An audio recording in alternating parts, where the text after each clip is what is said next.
Hello, this is the radio guy, Dr. Mike Prince, and as you have been aware that we have been making our volleyball tour throughout the Southwestern Athletic Conference, and I had to travel all the way to the city limits of Prairie View, Texas, to catch up with our next guest on the Open Mic Show, and that is none other than Coach Tacho Tyler, head volleyball coach of Prairie View A&M University Lady Panthers. How you doing today, Coach?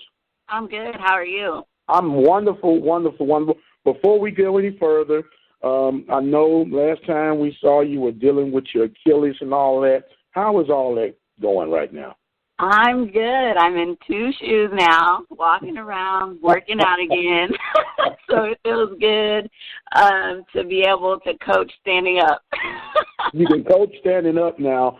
And with that being said, we have been opening up a new platform here at the Open Mic, and you and I have talked about this numerous times, just as I've spoken with some of your other colleagues, on the stress and the impact that you guys are going through when you're getting ready for your fall competition as well. But as soon as that pigskin is kicked in the air, it's like everybody forgets about old volleyball. And we're trying to change that approach and that culture, which has happened to be the buzzword these days here at the Open Mic. And I want to thank you for being a part of us trying to move forward and getting this platform expanded even more. Well, I definitely want to thank you, and we appreciate you for looking out for old volleyball, as you say. Yes, ma'am. Now, there are some changes coming up with the new approach and the format for the SWAC volleyball. We'll talk about that in just a little bit. But for those who may be outside of your normal Prairie View audience, how about introducing yourself and letting folks know how you ended up here at Prairie View? Okay. So, Tacho Tyler, now current head volleyball coach. I'm from Pasadena, Texas, and I went to South Houston High School. I played for 2 years at San Jac Junior College, and then I played for 2 years here at Prairie View. So I'm a proud alum. We won the SWAC championship in 2006. I was the newcomer of the year, amongst other things. And right after I graduated, I started coaching for former head coach Alicia Pete as her assistant for 6 years. I was made the interim 2 years ago and the head coach officially last season. So I'll be going into technically my third season, and I was inducted into the Prairie View Hall of Fame individually in 2015, and then my team went in this year in 2016. Very good, very good. Now, the Lady Panthers finished 9-9 in the regular season on last year, 10-19 overall. You got some pieces that you've been moving back and forth. Give us a summary of how you felt things went for you last season.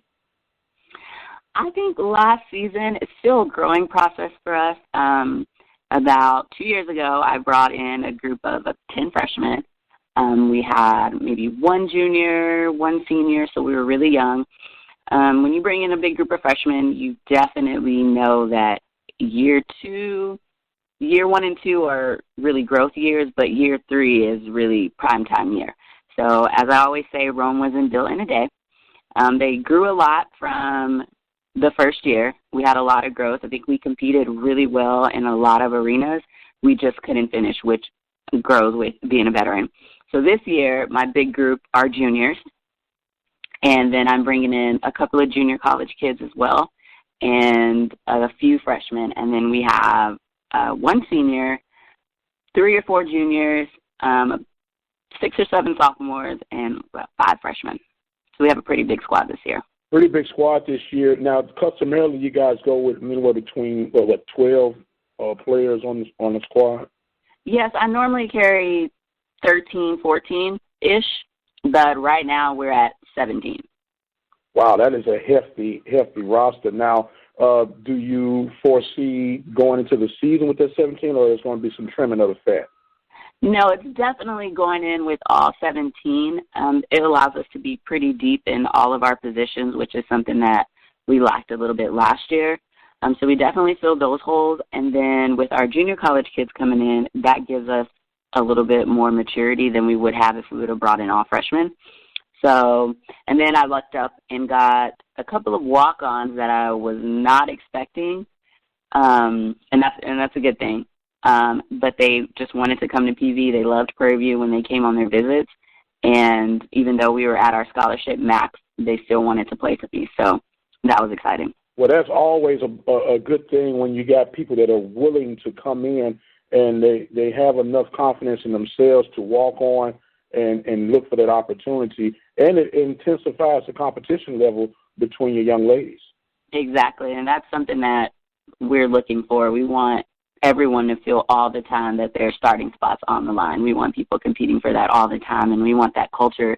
When you step foot in the gym, it's go time, whether it's practice or a game, you're competing. Now, we do know that you stress a lot of defense, and we're going to talk about that in just a little bit. And I always want to be conscientious of our audience. Not everyone that will be listening to this particular segment is really going to understand all the nuances of volleyball. Now, according to last year's stats, you were number 4 in the conference in hitting, which is a good thing, but that's also on the offensive attack. Explain to our listeners exactly the hitting, and you got to be comfortable with the numbers that you have in coming 4 in the conference. Yes, definitely.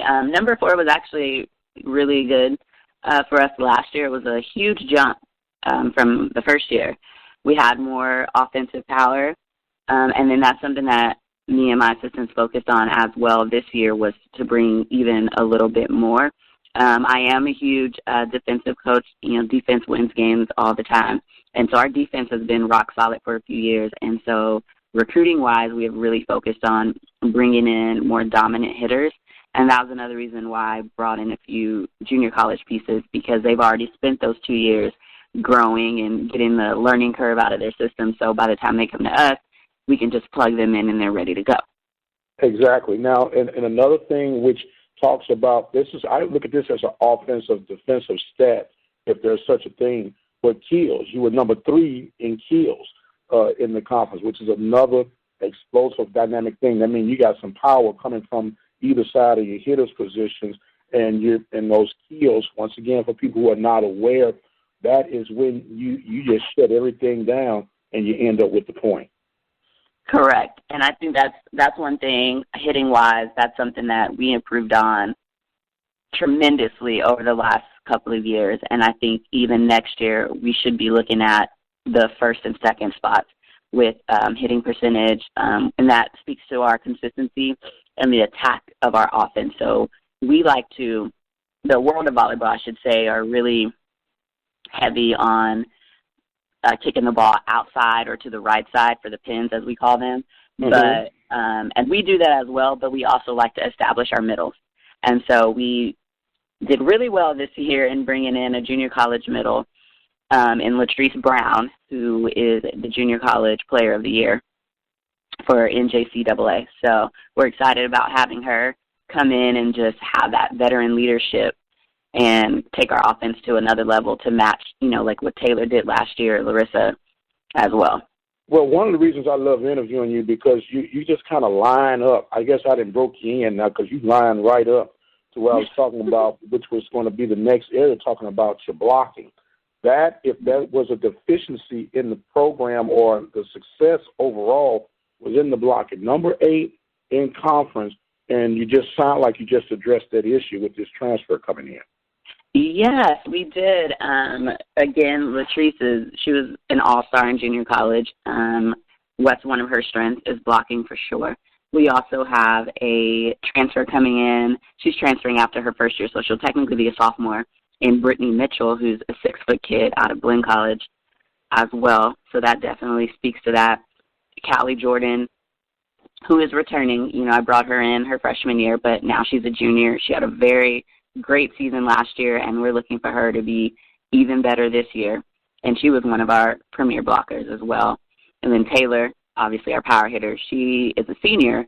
So we definitely have supreme veteran leadership coming in that regard.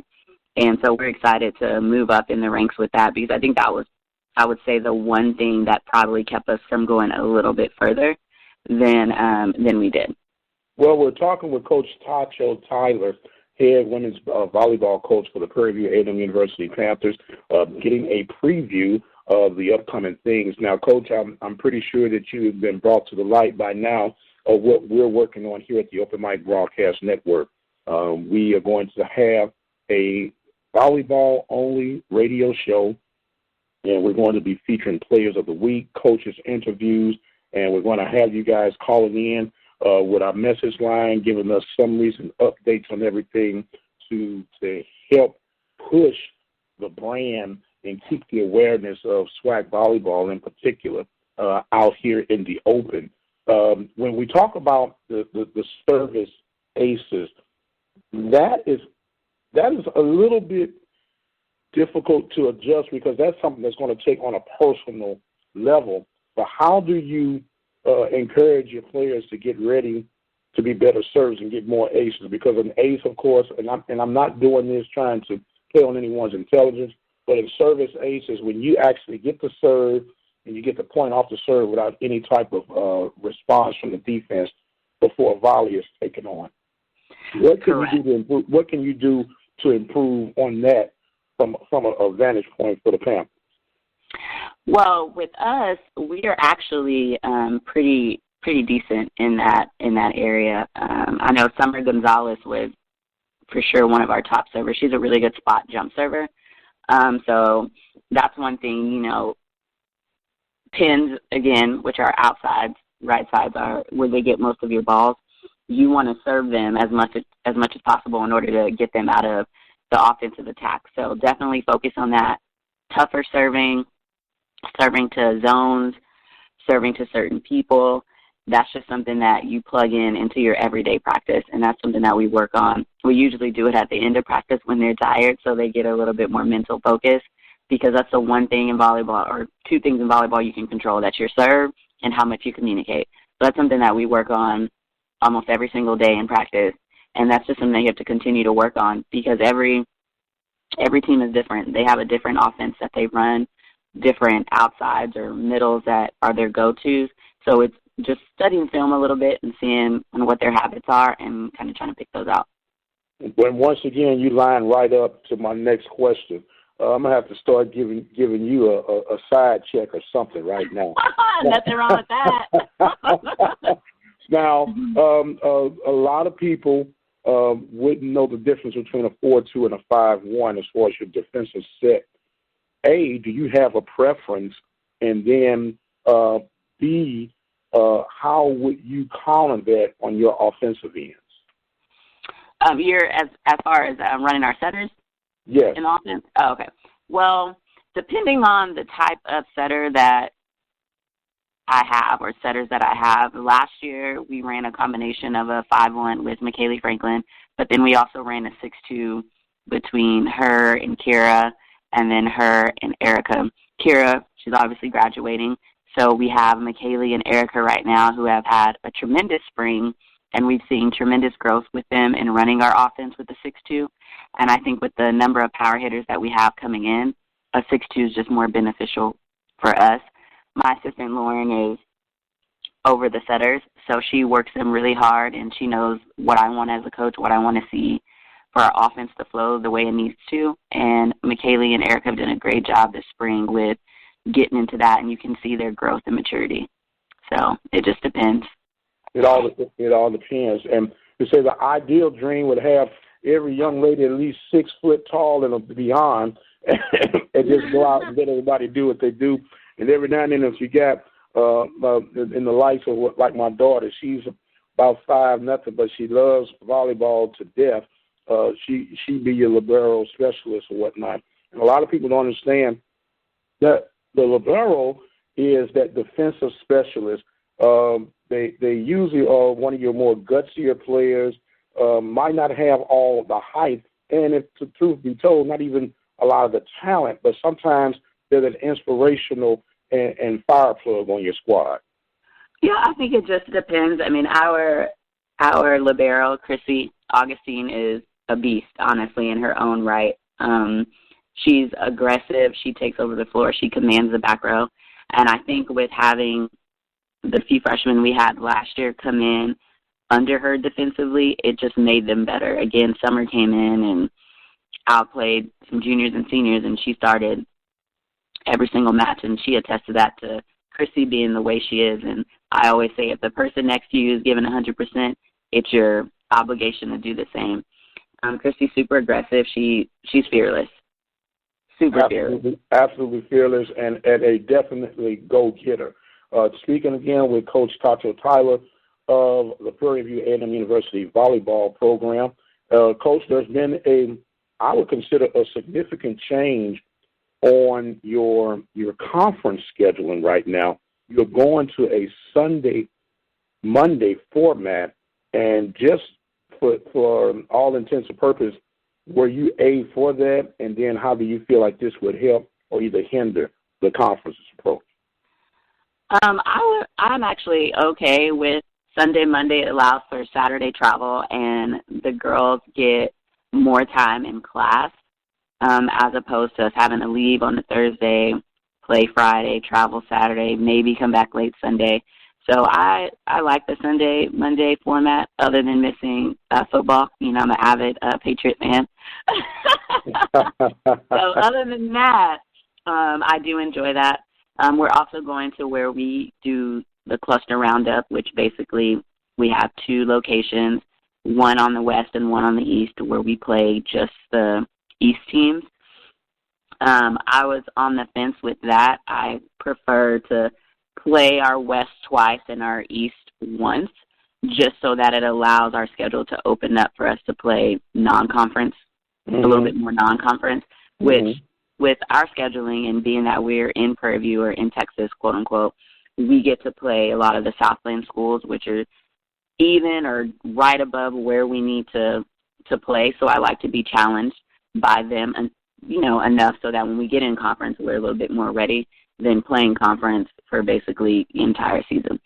Absolutely. But all in all, I mean, it works out the way it worked out. We still scheduled the way we wanted to schedule, but definitely the Sunday, Monday format to me is a lot better because the girls don't get to miss school like they were missing, so that's good on their end.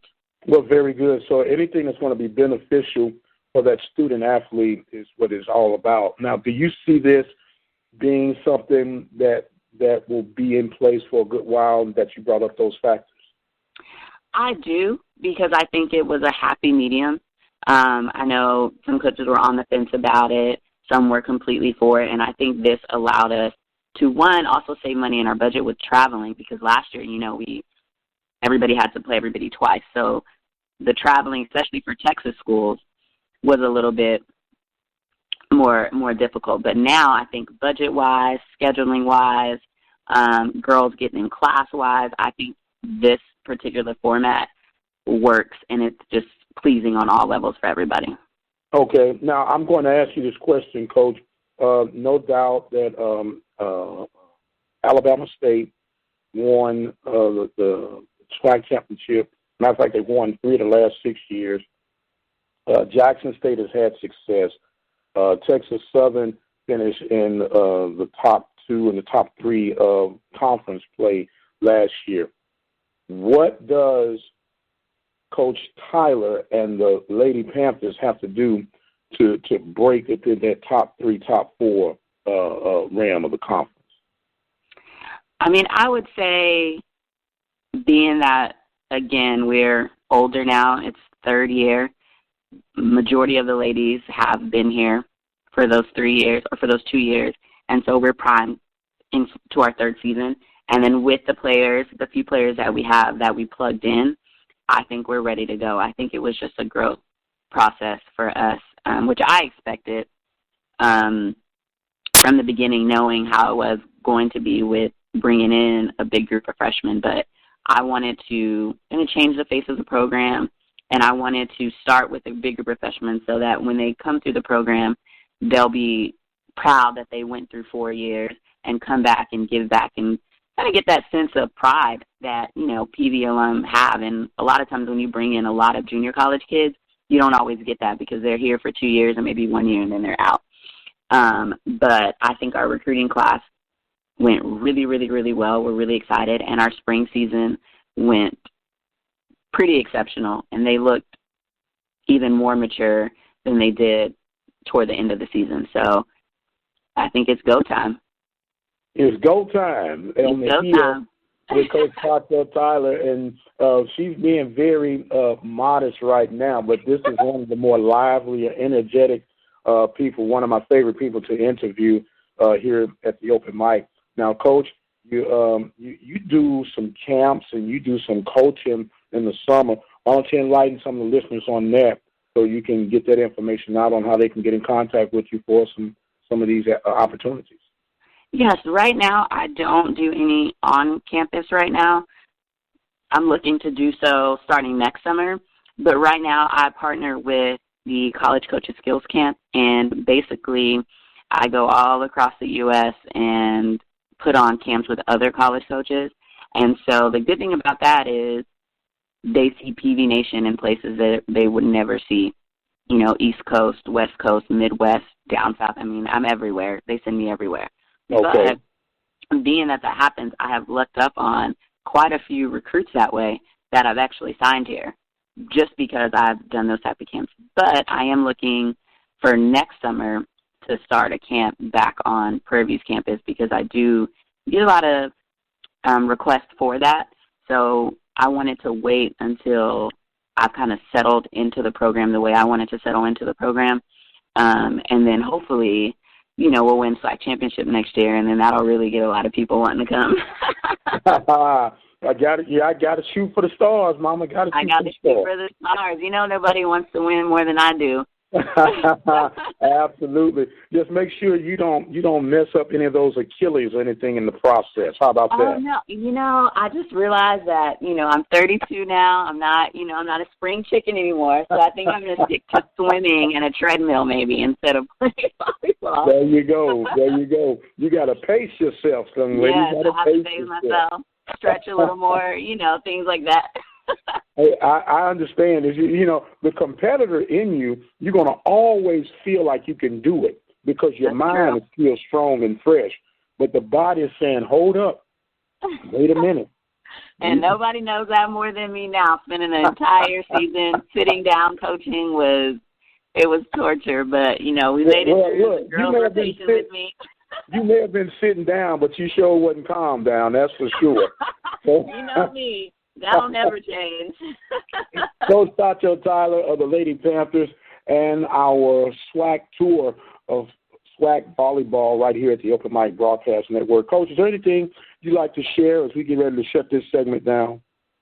No, the one thing I just want to say is that I really would like PV Nation just to come out really strong for, volleyball, and not just volleyball, but soccer, baseball, softball, all the smaller sports. We have a lot of people on campus, and I just think that every game should feel like it's a football game or a basketball game. We have enough people on campus to do that. Win, lose, or draw, we need Panther Nation behind us, and I think with working with you and working with our SID department that we can really have our attendance on all sports or with all sports to be really good on all levels. And other than that, we're looking forward to August and getting ready for season and hopefully bring a SWAC championship back here. Absolutely. Now, Coach, I did forget to make mention of one little detail. There's going to be some renovations going on with the Baby Dome. Mm-hmm. And is that going to have a major cause and effect with where you're playing your volleyball games this season? From what I understand, they will not be touching the floor or anything of that nature. And I think don't quote me on this, but I think they're kind of knocking out the dressing rooms and things like that now.